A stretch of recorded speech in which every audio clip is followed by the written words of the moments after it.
Pankit, it's a pleasure to have you with us. How have you been? I'm doing very well. Thank you for having me on the show. It's been good to catch up with Asia Tech.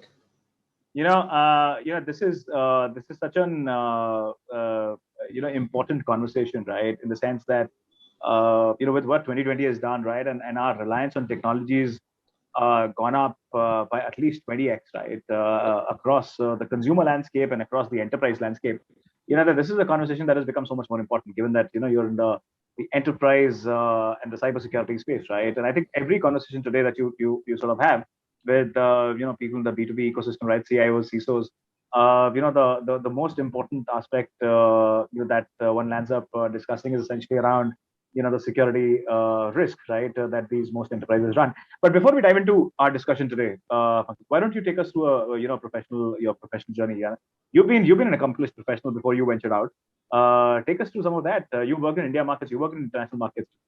Give us a sense of some of those bits and pieces, and then we enter Sure. the discussion today. Yeah. Yeah. I started my journey with a company called as CMC, which was then a public sector company, now part of Tata's. And I would like to think that everything that I am today from a tech perspective came because of my working there in this organization that has an amazing work culture. Most of these were ex-IBMers who came into being with CMC when IBM left India in 78. Right. So learned a lot in my few years, the early years there. Then left CMC, joined IBM. Uh, IBM, there's a short form that or acronym that is used for IBM. It's called I have been moved, right? So they keep moving you. So I Right. was in Ahmedabad and then in Bombay and Delhi and Bangalore. So through IBM, got to see a large part of India, primarily in sales, and then was last role was country manager for a line of business. Right. And then in 2000, decided to move to the US. I joined Wipro and started a new region territory with them. Hmm. Scaled that business, was running in a region, and then joined a small mid-size boutique IT firm that was taken over by private equity. Right. The company was called as IntelliGroup, and the company was not doing well, and we were brought in as part of the change team. Right. A great run there. In 5 years, we changed the company, turned the company around, and sold it to Entity Data for almost five times the market cap as to when the investors had come in. So, those are Right. first experience, so to say, in working in a small company and Right. really becoming part of a destiny of a turnaround. Right? If you were to say like an entrepreneur within a corporate setup, if that was my Right. experience. Then I did my 2 year stint, and I had enough of years by then. I said, well, let me come back to India. Parents were Right. also getting old, so I said, it's a good time to be back in the country. Right. Joined another mid-sized company called Rolta, and then a year and a half later, there's a whole news around startup and the startup bug that had Right. caught India, with Flipkart and Snapdeal and so many things happening then. Right. And maybe it's time now to work for yourself versus working for someone else, and that's how Right. something happened. Very interesting. Very interesting. Uh, there are so many facets to this entire journey that you've had, right? And I'm actually inquisitive to ask you more and more questions, but I think in interest of time, we're going to keep it sharp. We're going to keep it tight, right? But tell us a little more about SecureTech, right? I think there's a lot of interesting work that you're doing around cybersecurity, and there are many, many products you're dealing with many, many clients, right? Just tell us a little more about this. So, I mean, what was the journey like of building, SecureTech, right? I'm sure it wouldn't have been as easy, right? Early days of starting up are essentially all challenging, right? From that to today, right? How's the journey been? Before I start the journey part, I just wanted to kind of walk you through the thesis with which we started this operation. You can see the logo at the back, says SecureTech, and it says Simplify Security. It actually is getting cut off. Right. But that is the Kool-Aid that we think we would like to drink for ourselves. And that Kool-Aid is the way security gets construed in an enterprise, or for that matter, in our daily lives. It's like Right. this hard to read, difficult to solve problem, and all these nerdy characters sitting in a corner in dark shaded rooms, and they're doing something very out of this world, and they're gonna make it happen for you. Right. And we want to break that barrier in our minds. So to think Right. that if we can figure out a way to make security more accessible to the market space, and you can make it Right. accessible only if it is simple enough for someone to use. Right. And that is the underlying thesis of everything that we will do. So Hmm. the whole aspect was around combining technologies, making it simple, making it easier for customers to implement, reducing the cost of ownership. That is the ethos with which this company was formed. Right. And the areas that we picked for ourselves were three. So we felt that this whole consolidation that is happening and movement to cloud, uh, and which will create a completely new world of what a perimeter. So the way security always is to work is that if you look at in a colloquial equivalent thought process, Right. think of it: you're building a nice house, and you build a strong compound wall with Right. floodlights and barricades and everything there, so people, the thieves or terrorists couldn't come inside, right? A very equivalent concept works in security, that you create a very strong perimeter defense and all your crown jewels, you put it inside. So Mm-hmm. if someone has to steal something from for your crown jewels, they have to penetrate the market. Mm-hmm. But when you move to cloud, so you can now think that your crown jewel from your home has gone to a bank vault. So Right. now it's bank's problem to secure, not yours, but you don't know if that's going to work for you or not, right? So Right. things are starting to move out of your control. And Right. then comes this whole movement of users. So users who were originally sitting in the office, protected by this perimeter, they also chose to move out of the office and go and sit at home. Right. In this environment, when employees are moving out of the office, data centers are moving to cloud, the traditional perimeter defense is not going to hold true.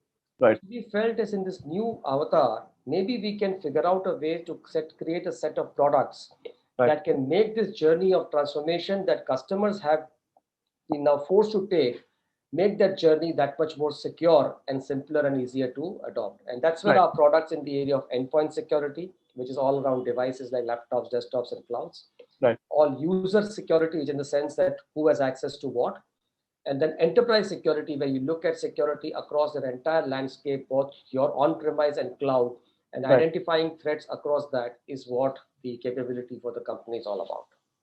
Very interesting. Very interesting. And now you can take me through the journey part. Yeah, so Anand and I, so Anand is my partner. He comes from the security background. He was Right. the CEO for Symantec, South Asia, and Right. spent about 8.5+ years there in that organization. And he used to always tell me that there is an opportunity for a pure play India based organization to come Right. and build a capability that can be taken global. So, if you look at most security that is being consumed in this country, it's always international companies that are coming Right. down to India. And for a size and scale that India has to offer, it's just sad that we couldn't bring a core security product effective or worth its salt to come out of the country. Mm-hmm. And now, at that point of time, Make in India and a lot of other things were starting to come up. We Right. felt that maybe there's an opportunity for us to come and build a capability. Right. We started in 2013 with a small bootstrap capability. So whatever savings that we had accrued in our corporate lives, we said, okay, Right. this is it. We'll put it here. And then the initial core team was mostly the set of people that joined us on that journey, or basically believing on the vision Right. and the relationship that we have had over the period of time. They kind of Right. trusted on that.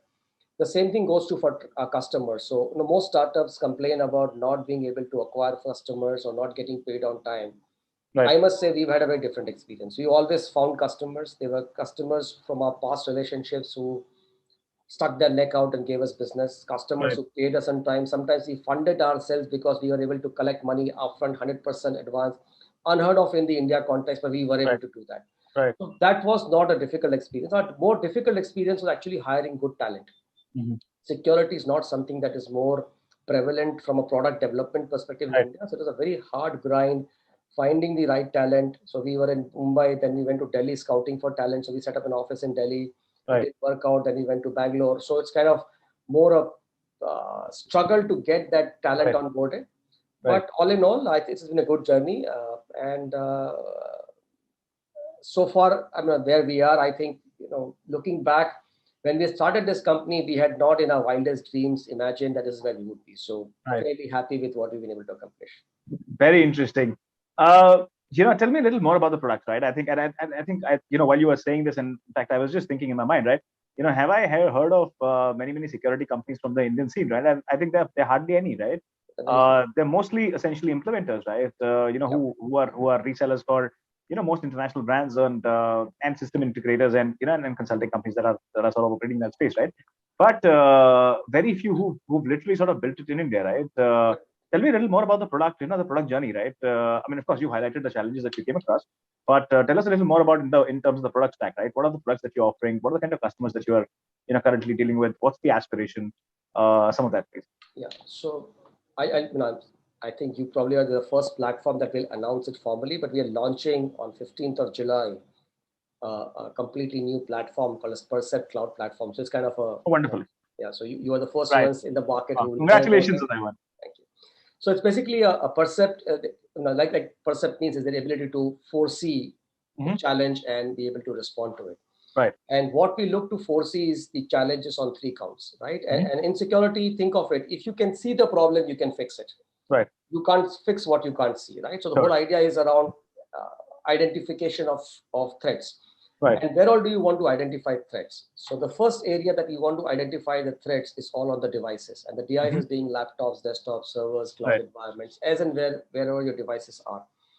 And the traditional way of identifying threats on any of this device has been what is called as a content-based security, which basically means, in a colloquial language, think of it something like this. You have a security guard at your main gate. Right. If you were to give the security guard 20 photographs or suspicious elements and say, okay, if any of these show up, don't let them in. Right.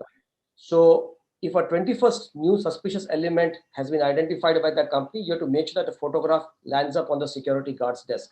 Otherwise, he's not going to be able to find the threat, find that individual. Right. Security for technology also works the same way. You identify all known malwares, you create a signature, you put it on the device, and if the device sees that malware, you are able to fix the problem. Right. But you are only as good as the ability for you to identify the threat, identify the signature, and push it to the device, which basically makes it very reactive, and there's a time lag from the time a malware is identified to the time the machine gets protected. Right. So we felt that that's probably a very dated way to do. And with AI coming in, maybe there's an opportunity for us to use AI algorithms to be able to keep looking for these threats and identifying them and fix it. Right. That's our flagship product delivered on cloud. The technology is called as EDR, stands for Endpoint Detection and Response. Right. It does a whole lot of things beyond just securing the device from external threats. So it does vulnerability management, patch management, a bunch of other capabilities that become part of securing that device from an end-to-end perspective. So that is segment number 1. Interesting. The segment number 2 is visibility around users. And what happens from a user in this case is employees or contractors that these companies might have. So you will have these users getting access to a lot of technology elements. So you used to work for Business World, let's say. So Business World has got thousands of employees. When you join that organization, or for that matter in Asia Tech, you join the organization, the company will give you access to some printers and some files and some applications, all linked to what Ashu's role is going to be. Right. Now, Ashu today from this specific role chooses to do a different role or gets promoted or gets transferred. I have to make sure that all the old privileges gets taken away and I have to give them new. Right. The day Ashu decides to move on from Asia Tech, I'll have to terminate all the access rights. Right. This is a problem of plenty, in the sense if you have too many employees, too many applications, too many changes, you cannot manage this manually. Right. And at a CXO level, you generally struggle with lack of visibility. Right. So that's the problem that we solve. So the user access governance or identity governance is the process by which you manage the user identity and the access of privileges and their authentication and approvals through the life cycle of them within the company. So that is the Percept Identity Governance platform. And third is a platform called as Percept XDR. XDR stands for Extended Detection and Response. And what it does, it essentially hooks onto your environment, as well as your cloud infrastructure and your endpoints that may be spread all over the country. And it has the ability to collect security data and then run series of AI algorithms to be able to identify threats in real time. So as the threat is happening, it is able to identify. And then there is an engine that can actually also go and fix the threat in real time. So not only am I identifying it, I'm also fixing it. So this is the cloud platform that brings all these 3 capabilities together under one umbrella. Interesting. How, when we know that India is a starved market when it comes to cybersecurity, right? In fact, transformation was something which was kind of delayed for the longest time, right? And it was basically a push-based sales process, right? and many organizations which are essentially in the entire landscape, which operate in the landscape, right, continue to sort of do that. Okay. Many companies have, of course, responded to this, right? And these are especially companies and organizations that are large in nature, right? Had distributed teams, so it became important for them to adopt the technology much faster, right? Essentially, that meant that the requirement for cybersecurity related solutions also became very, very imperative in that process, right? But what has happened is that there is a very large market which is still underserved, right? I mean, startups, of course, fast adopters, right? But there's SME, MSME, right? There's still organizations, at least in the India ecosystem, right, that are still picking up, right? Tell me a little more about that, right? How help me understand and define the ecosystem, right? How large is the ecosystem? How large is the opportunity? How underserved is the opportunity, right? In its sense, give me a sense of that. Yeah. So I'll give you the global construct and then the India Sure. construct. Sure. So globally, the security market's about 150 billion, give or take a few. Right. India is about 2.2, 2.3 billion dollars, depending on whichever reports that you pick up. So it's a reasonably decent market, split almost evenly between product and services. So it's roughly half product and half services. Right. If you were to look at from a behavioral characteristics perspective, there are customers in the regulated industries. Right. Customers that are governed either by an RBI or a SEBI or an IRDA or an NHB or a TRAI, right, or a NCI, which is the National Critical Infrastructure Protection.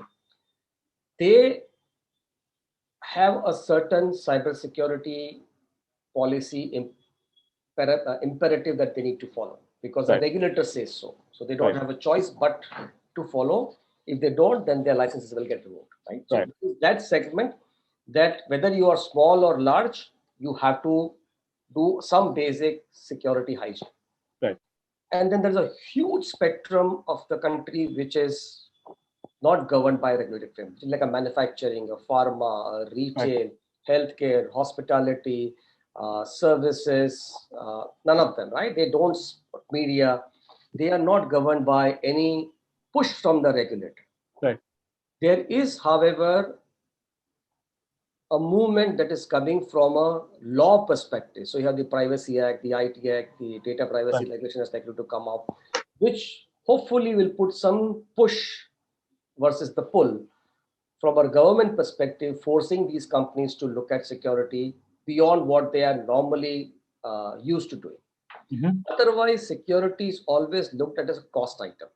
Right, correct. And I always struggle talking to the CEO when he says, tell me the ROI. In security, and there's no ROI. You can't give an ROI for security. It's like, tell me the ROI of life insurance policy that you've taken. Absolutely. That you have to die. Right. Right. So unless you die, there's no ROI. Right. Right. So in security, if you expect me to carry out a data breach and you shut down your operations for 10 days and you lose 5 crore rupees, then you would have understood the ROI, but it's too late by then. Right. So security, understanding of security in that context is missing. So when you look at it from an ROI perspective, that a dollar in or a rupee in security versus rupee in additional sales, they can't compare. Right? It's that change of behavior. So that's the mindset that you're fighting against. And the second issue that I feel is, again, from a CXO perspective, is that let's say now that I'm a CEO of SecureTech, I have no choice but to understand the financial risk, the sales risk, product risk, market risk, regulatory risk. I didn't understand any of this when I was working for someone else. I was only focused on my job. Right. But when it comes to cyber risk, if you go to like a manufacturing company, you ask the CEO, they'll know the product and the fitment and the pricing and the risk and the people and everything they understand. But cyber risk, let's get an IT guy and give it to him. Right. So the second problem it is that moment the word security risk comes, that problem is outsourced to an IT person who today may be working for a manufacturing company, tomorrow will work for a healthcare company, and third day will work for a media company. All of them have very different appetite and understanding for security. So unless the management understands and owns it up to a level that they can at least ask the right questions, this will always stay as an underserved market. Right. But I think that is changing, right? I think that is changing, and that's fast changing, right? Because I think even mid-sized companies, SMEs, MSMEs, also adopting to technology suits much faster than anticipated, right? Because I think they've also gone through this cycle of of a business continuity risk, right? And like you highlighted, right? And I think they're also sort of picking that up. Pankaj, I have one particular question, which I am, I want to ask, right? Is that, given the India market, that has essentially been dominated by many international players in the cybersecurity and the security risk space, right? Uh, there is, of course, a certain perception, right, that if it's a product which is coming outside of India, it's possibly more tested, deeply worked upon. There's the right kind of research which has happened. There's the right environment that this is built in, and there are many other people, and companies and organizations that have adopted to this product, right? So there is a certain sense of validation that comes in. There is a certain sense of security within buying behavior that comes in, right? And there's a certain sense of comfort that comes in, right? How difficult has it been, or if not difficult, right? How challenging has it been to navigate it around these perception issues that have been there in the market? India is a very perceptive market, right? Yes, it is. So, what has been your experience on that front? So you have to overcome two hindrances. First is security by nature is a trust business. Correct. Right? It's like giving the lock and key of your house to someone, and you better make sure the lock and key is with the best company possible that you can afford. Right? So you don't want to go down just by the price or accessibility or a bunch of other things that may otherwise play in your mind. You may be okay with buying a tube light or a fan, but not the lock and key, right? So you may be okay in the tech construct, you may be okay buying a PC from wherever it comes, but security, you want to make sure that the product and the capability is very good. Right? So that's one hindrance that you run. Second is that the whole process of trust is a process that happens over a period of time. You can't build trust overnight. Right. So the way we chose to overcome that problem is first and foremost, when we started this company, while we were very sure that our products were as where we want to go and it's going to take us some time, we said, okay, let us, in the areas of the products that we are going to build, let us offer security services to these customers. So the first 2 years of our journey in 13, 14, up to 16, I guess, we were basically offering security services in the areas that our products were coming to these customers. So that way, the customers knew us, they saw what we were doing, and we could build an affinity towards it. Right. And all along, we had made sure that our customers always knew that the larger vision of the company is to build the products. Right. As the product started coming in, we were able to convince a few of them to embrace the product from a very early part of its life cycle. So kind of co-building the product with them, co-opting them in the build process, co-opting them in the buy process, made sure that when the products came out, they were able to ingest them in their lives. So by the time the products were ready, we already had 2-3 large customers who were using our capability. Right. So you spend that time, you build that trust, you've gone through the journey. It makes much more life easier for the next one and the next one to absorb it.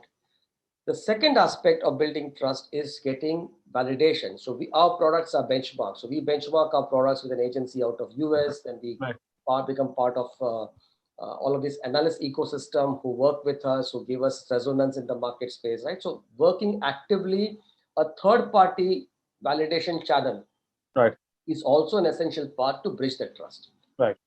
And obviously, now that you are an 8-year-old company, that problem is much lesser. But initially, that is the journey that we took. Right. Very interesting. What are some of the key sectors that you're currently operating in? That that you've kind of built significant depth in, right? If you could give me a sense. So, just by the nature of the beast, the financial sector is the largest one. They spend the most. They are the most regulated. They are the most to lose. So that's a bulk of our business comes from that segment. But over the past 12 months, especially during the COVID times, I am seeing a lot of manufacturing and pharma. Right. These industries have really been hit hard because they were never geared to work from home. Right? That they are always a firm believer that people will show up in the office and you go to work. So other than the sales team and maybe the management, no one was working remotely. And they had to move their finance and accounts and procurement and a lot of other back office functions remotely. they saw a lot of attacks. If you had followed a lot of these large companies, pharma companies, a lot of them, you would have found you had Dr. Reddy's and Cipla and a lot of Lupin, a lot of high-profile attacks happened in the pharma ecosystem. The same thing holds true for manufacturing companies.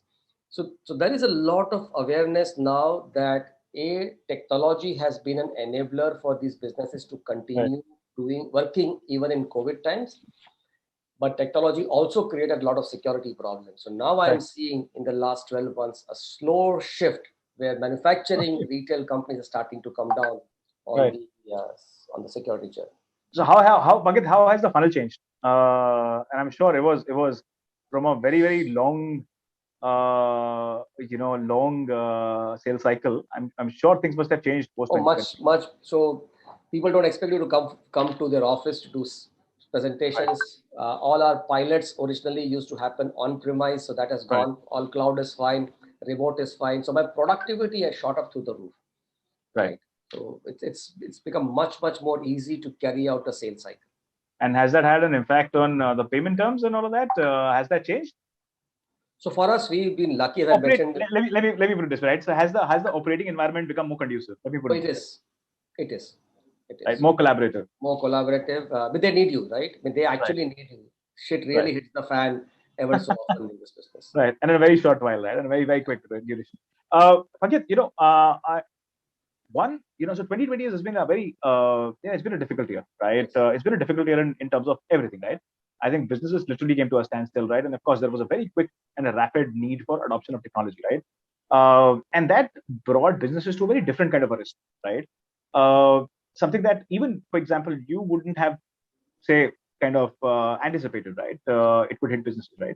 What are some of those exceptions that you think are going to go on to define the industry going forward, right? Would you want to discuss a case study that there's something that you didn't anticipate or you thought was not, say, necessarily something businesses could hit, but all of a sudden has become a very critical, decision-making factor in for businesses, right? And for cybersecurity as a whole, as an industry. So I'll talk about how it changed us and how it changed our customers. Right. So like every other industry, we were also guilty of thinking that security happens only in closed confines of an office. You have to work as a team. You have to see each other. You're working with sensitive data. You don't want to give it out. But 24th of March last year, no one had a choice, right? That's it. World stops. You got to work from home. Right. Fortunately for us, because we are an international company and we have significant US operations, US had seen the lockdowns from 9th of March. Right. So we had anticipated that sooner or later India is going to become, forced to adopt that process. Right. So we had done about 2 weeks of dry run to see what work from home looks like. Right. But irrespective, we had to move ourselves to this new normal, as the much abused word of 2020 felt like, right? Right. And lo and behold, we found we could actually carry it out. You could deliver value to our customers. We could make more conversions of the sales process. Right. Our cost of sale drops dramatically. Our ability to service multiple segments remotely becomes very high. So I don't need to deploy feet on the ground at every single place that I would normally go to service. Right. I now have customers that I have never seen myself in my life, right? So normally no one is going to sign up a $3-4 million contract without seeing you. But they have no choice. You have no choice in doing transactions on the phone calls and Zoom meetings. And if you like you, they buy from you. Right. So that's one shift as far as us is concerned. Though we are slowly limping back to coming to work. And I think for us, at some point of time, we will be a hybrid environment with some work from home and some in office. Right. But this is not going to change. We will be in that hybrid mode for a long foreseeable future. Right. We have been able to cut down our real estate costs, infra costs, a lot of other costs that we had put. So that's scenario number one for us. Right. If you were to look at our customers, it has really shaken up their entire digital transformation journey. And I have a good CIO friend. He had told me very nicely about what it meant. Right. So he works in a pharma company, and he was saying that in that specific pharma company, they had this challenge of transforming their entire accounts payable process to online. Right. He had joined the company 4 years back, and so within about a year and a half, I'd put together this process of e-invoicing and e-checks and everything. He said in the 2 years before COVID, the adoption was 5%. So 5% of the invoices were being processed through this platform that they'd created on SAP. People Right. would just not accept it. They wanted handwritten invoices, 5 people to sign it, jao uska sign leke aao, jao uska sign leke aao, so everyone wanting to go and use this process and create as many delays as possible. Right. And they had engaged this big five and consulting and transformation, nothing worked. Right. 24th March, again the world changed. He said by 15th of April, the entire accounts payable process was online. Right. So COVID has fundamentally shifted the behaviors of organizations, and all the taboos that used to exist, that you can't do this, it won't work here, it is not acceptable, we will not change. Everything has changed. And you as a human race, we as a human race have figured out to adapt in this completely, topsy-turvy world to not only survive but thrive. And to me, that behavioral change, that one jhatka that we all of us got, hopefully will keep us going and keep the momentum going of this transformation that we all of us have to go through for a foreseeable future. Right. Interesting. Okay, I have, this is something that I've been trying to sort of read about, discuss with many people, right? Is that I mean, COVID happened, it changed many things around us. At the end of the day, it's a human race, right? Like also you highlighted, right? We crave to go back for a social connect, right? Which essentially means, and this is something that we saw across globally, right? As soon as things started to taper down, people were out back to normal, right? US is back to normal completely, right? Europe is essentially getting that zone. We've seen that reflection of that in India as well, right? So as soon as the numbers started to go down, people were out, right? This happened recently as well, right? When people were lining up to go to the hills, right? There is this entire, people were craving to go back, right? Now, my question is that, do you think that as we get to normal, right, something that, the demand for which all of a sudden went through the roof will possibly start to normalize, plateau out? What are your thoughts about it? Or is this something that you think is here to stay, right? What are your thoughts about that? So, my personal opinion on this is that we will gravitate towards a somewhere in the middle, where from completely on-premise to completely offline, or online rather, to somewhere in between is where the world will be, which makes security much more difficult. Because if it was one or the other, if it is then the same thing that you're talking about. Right. When you are doing multiple of different scenarios, the more number of variables, the more complex the security problem becomes. So for me, at least from a security perspective, moment you have a hybrid environment, life becomes that much more difficult. From a customer standpoint, I think that this will be their way to attract talent, retain talent. So today, let's say I'm not bound by hiring talent based on where my offices are. Right. It doesn't matter. I can hire anywhere in the world, anywhere in the city, anywhere in the rural area, so long as there's a good internet connectivity. So if I'm getting a good talent at a price point that's affordable to me and the person can deliver value, why not? Right. So the old ask of getting someone to uproot from where they are to coming here may not be worth your while, considering there's going to be a labor shortage. If you're saying in the US, there's a huge labor shortage. Right. A lot of people have retired. COVID has given them a wake-up call. People don't want to do the work the way they were doing.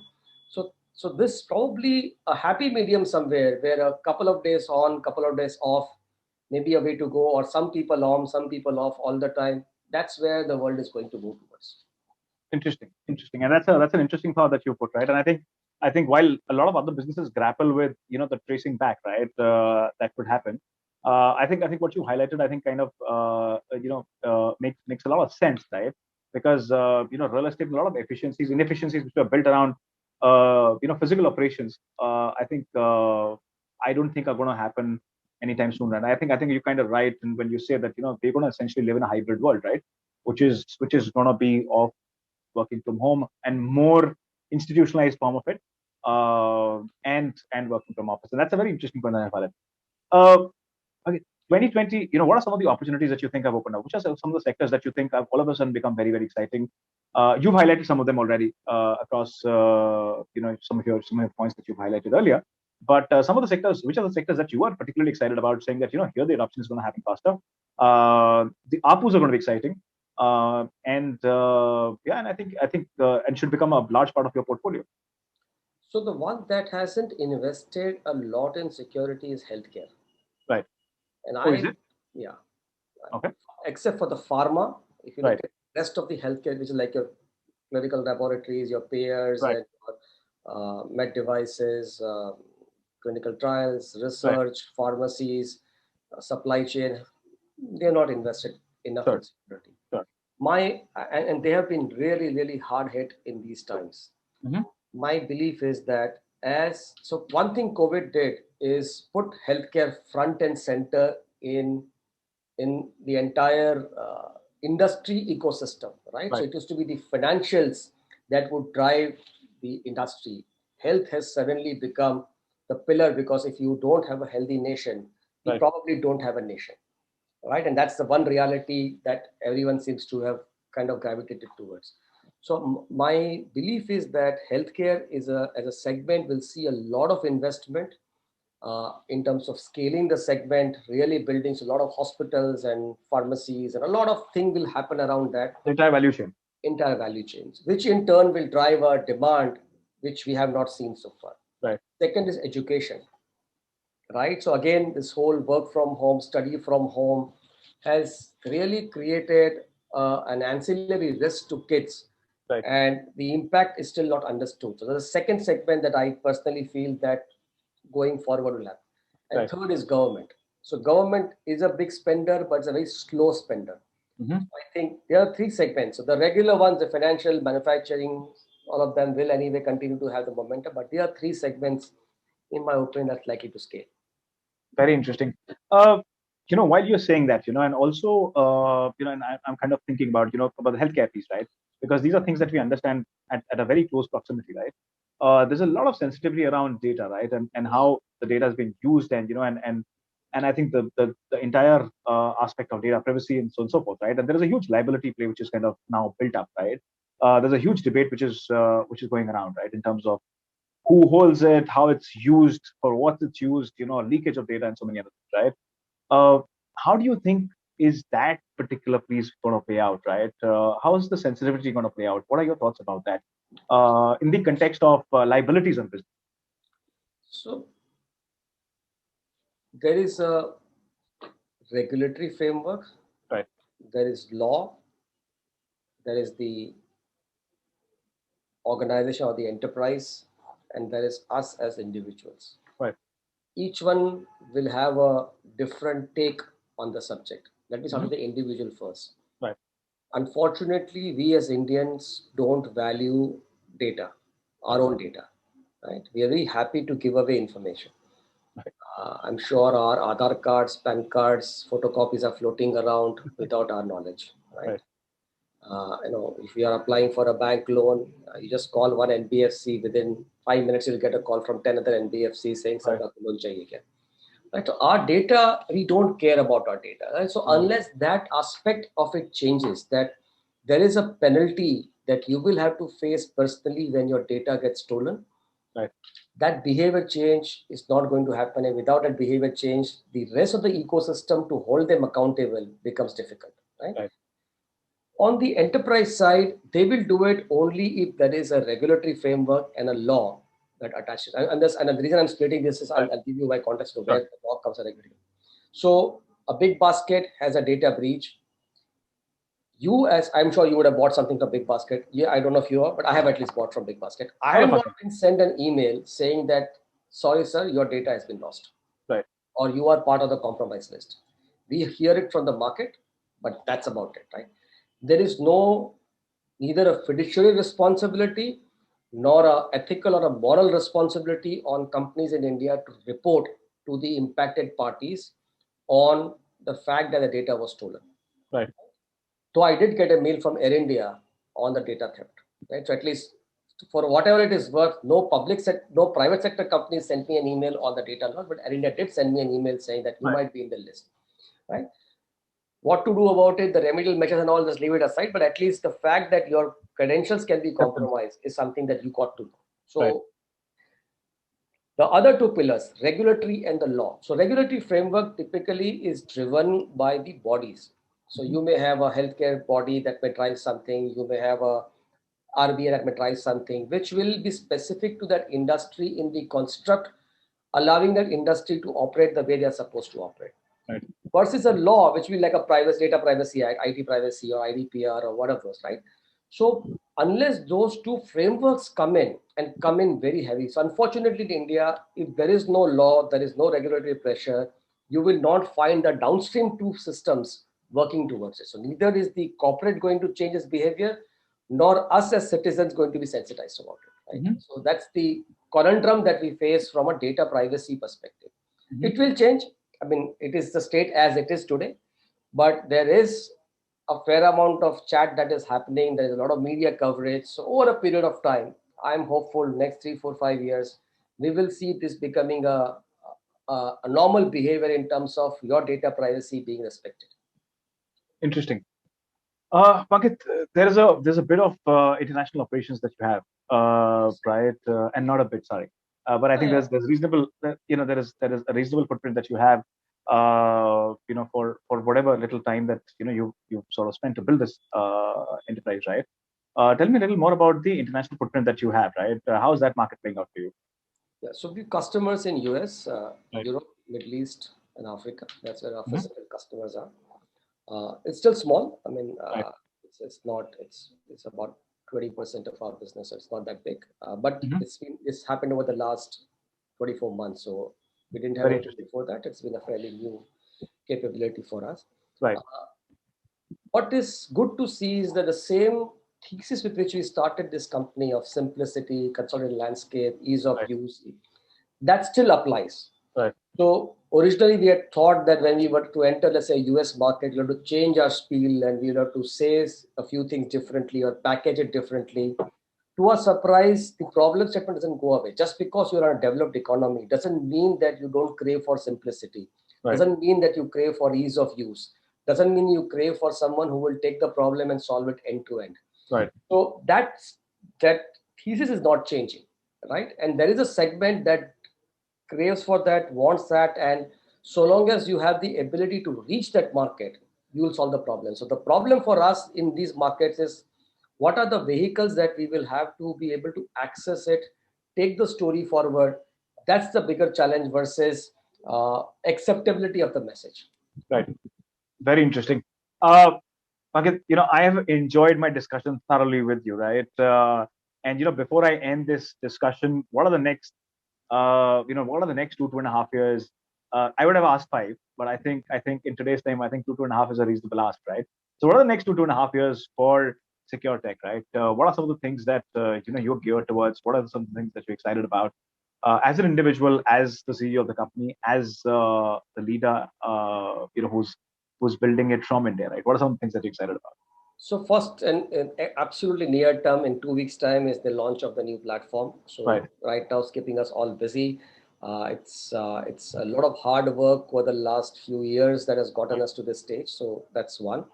And with that delivery of that platform, it makes our life very easy in terms of being able to service the customer. So no Right. longer do I need to set up physical infrastructures, reach out to people, install something in the data centers to be able to make things work. We can do it Right. all remotely. So this is a clear outcome of COVID that allowed us to really figure out a way to deliver stuff remotely. Right. And with that capability, and as that capability matures, our ability to multiply our growth globally becomes much more easier with a much Right. limited set of investments versus what we would have to do Sure. in the older ways of doing stuff. So that Hmm. is one thing that we look forward to. Second, we want to create a global brand out of India. So very clear Interesting. that when you look at, I mean, our best outcome would be think security, think secure tech, right? So Right. That is what we would like to see ourselves as. So as we look at in the segments that we choose to operate, so we are very strong mid-market company. So we like Right. working with mid-market companies, but that's where the problem resonates.